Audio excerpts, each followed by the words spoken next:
Welcome back everyone. इस video में discuss करेंगे लेग्यूम्स के बारे में, यानी कि फलीदार पौधों के बारे में, या फिर हम सिंपली बोल सकते हैं दालों के बारे में। तो यहाँ पे हम दो प्लांट्स के बारे में डिस्कस करेंगे। अरहर यानी कि जेनस कजान, और पीजन पी जिसको बोला जाता है, एंड सेकंड इज द काला चना यानी कि विग्ना मंगो जिसको ब्लैक ग्राम बोला जाता है। तो सबसे फर्स्ट है यहाँ पे पीजन पी यानी कि गजनस कजान।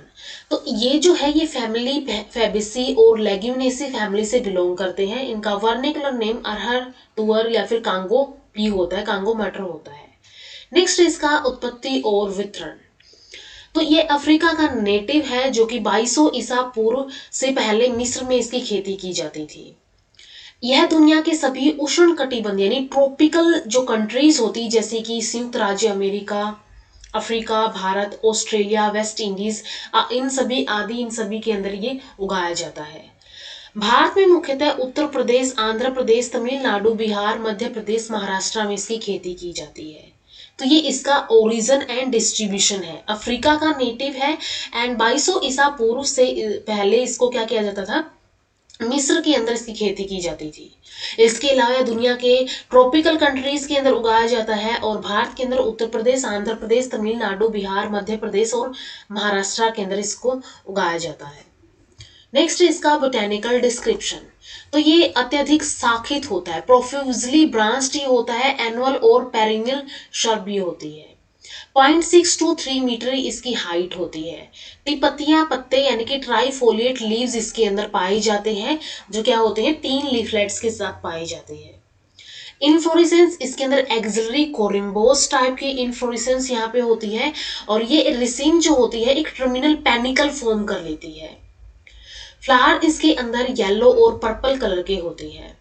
फल जो है वो पोड के आकार का होता है, ठीक है। पोड्स इसके अंदर पाए जाते हैं, इन पोड्स के अंदर सीड्स पाए जाते हैं, और ये पोड जो है 5 to 10 सेंटीमीटर लंबा होता है, यानी जो फलियां हैं वो 5 to 10 सेंटीमीटर लंबी होती हैं।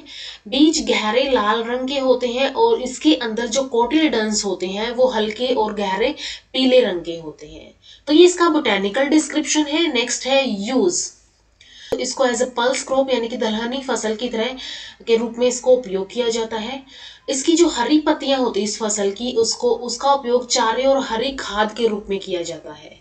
सूखे डंठल जो होते हैं उनका उपयोग टोकरियां बनाने के उपयोग में किया जाता है, और इसका उपयोग ईंधन के रूप में भी किया जाता है। और इसके जो पत्तियां हैं उनसे उनका उपयोग रेशम के कीड़ों को पालन करने के लिए किया जाता है, और इसमें कई औषधीय गुण भी होते हैं, कुछ मेडिसिनल प्रॉपर्टीज भी होती है, जैसे कि इसका उपयोग लेक्सेटिव की तरह, रेचक की तरह उपयोग किया जाता है, और वात कारक यानी कि इमोलिएंट की तरह इसका यूज किया जाता है। लेक्सेटिव क्या होंगे, एक टाइप के मेडिसिन होते हैं, ठीक है, एक टाइप के मेडिसिन होते हैं जो कि कॉन्स्टिपेशन के अंदर यूज की जाती है। एंड इमोलिएंट जो है ये स्किन को मॉइस्चर करने में, सॉफ्ट करने में, कॉस्मेटिक्स के अंदर यूज किया जाता है।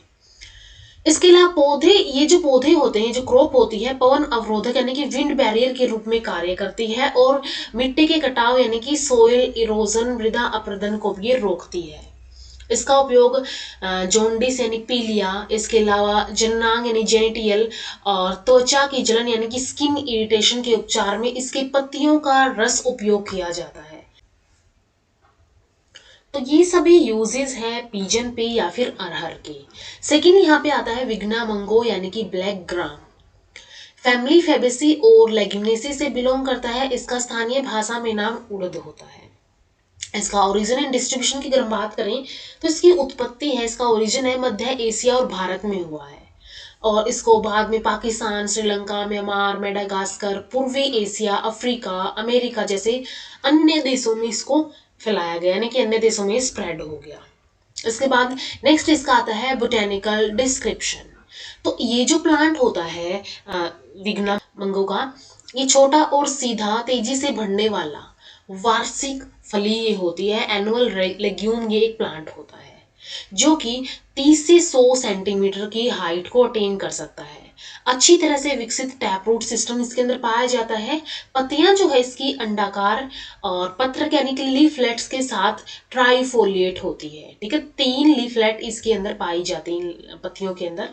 इनफ्लोरेसेंस इसके अंदर एक्सिलरी रेसिन टाइप की पाई जाती है, यानी कि यहाँ पे इनफ्लोरेसेंस लीफ एक्सिल से अराइज होती है। फूल जो है 5 से 6 के गुच्छों में यहाँ पे पाए जाते हैं, क्लस्टर्स के अंदर पाए जाते हैं। फल जो होता है इसका सीधा और फलीय होती है। ठीक है, पोड्स यहाँ पे पाए जाते हैं, छोटी भूरे काले रंग की होती है और प्रति फली एक फली के अंदर 6 से 10 बीज यहाँ पे पाए जाते हैं। ये जो क्रॉप होती है ये एक मिश्रित फसल होती है या फिर एकल फसल होती है, यानी कि मिक्स्ड क्रॉप या फिर सोल क्रॉप होती है। या तो इसको मिक्स करके भी इसको उगाया जा सकता है या तो इसको अकेले भी उगाया जा सकता है। और आमतौर पर इसे कैच क्रॉप कहा जाता है। कैच क्रॉप कौन सी क्रॉप होती है? जो कि 2 मेन क्रॉप्स के बीच में जो टाइम पीरियड बचता है, जिस टाइम पे कुछ और नहीं उगता है, तो उस टाइम पे इस क्रॉप को उगाया जाता है। तो इसको कैच क्रॉप कहा जाता है क्योंकि ये फास्ट ग्रोइंग होती है, बहुत तेजी से बढ़ती है।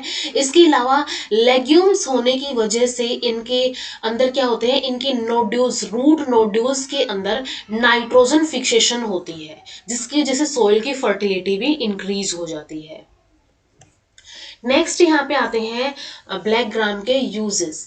तो ब्लैक ग्राम का इस्तेमाल दाल, उत्पम, डोसा, इडली, वड़ा इन सभी को बनाने में किया जाता है। प्रोटीन का सबसे अच्छा स्रोत ये माना जाता है और ये एक उत्तम चक्रीय फसल यानी कि रोटेशन क्रॉप की तरह भी सिद्ध हुई है। मवेशियों के चारों के रूप में भूसा यानी स्ट्रो एंड हस्क जो होती हैं वो यूज किए जाते हैं और इसका उपयोग हरी खाद यानी ग्रीन मेन्योर के रूप में भी किया जाता है। इसका उपयोग किडनी स्टोन और यूरिनरी डिजीज के इलाज में भी किया जाता है अगर वो ज्यादा सीरियस ना हो तो ये सभी यूज है यहाँ पे ब्लैक ग्राम के। तो इस वीडियो में हमने डिस्कस कर लिया है 2 लेग्यूम्स प्लांट के बारे में, पिजन पी यानी अरहर के बारे में एंड विग्ना मंगो के बारे में। नेक्स्ट वीडियो में डिस्कस करेंगे स्पाइसेस के बारे में एंड अपकमिंग वीडियो में हम बेवरेजेस के बारे में डिस्कस करेंगे। तो इस वीडियो में इतना ही, मिलते हैं नेक्स्ट वीडियो में। वीडियो अगर हेल्पफुल लगी हो तो लाइक कीजिए, शेयर कीजिए अपने फ्रेंड्स के साथ एंड चैनल को सब्सक्राइब कर लीजिए। Thank you so much.